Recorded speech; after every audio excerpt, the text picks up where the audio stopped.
latest now on a murder-suicide earlier this week. It happened Tuesday morning at Lincoln and 5th in downtown Spokane. Police say Chris Henderson killed his wife and then himself. Of course, we've been digging deeper into this big story and found that Chris Henderson had a history of mental health issues.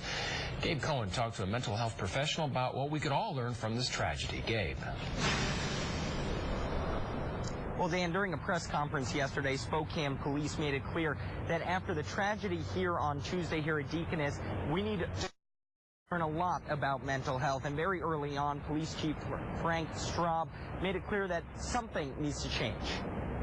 We are committed, and I call upon all of our law enforcement agencies to train their officers in crisis intervention methods.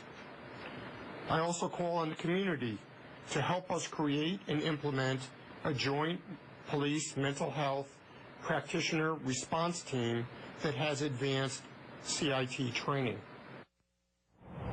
Of course, authorities pointed out they don't have a crystal ball. They could not have known what Chris Henderson would do that on Tuesday, but they said crisis intervention can save lives. 95% of officers here in Spokane have some form of CIT training, but they want more advanced training. And of course, there's also the community aspect.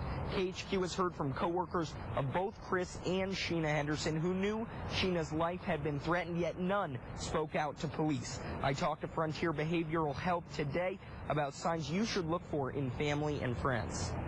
As their sleeping patterns different, their appetite or their eating patterns, their mood or their behavior, has there been a significant change? You have to call. You have to, make that step and either contact law enforcement, or we have 24/7 crisis lines here that people can access.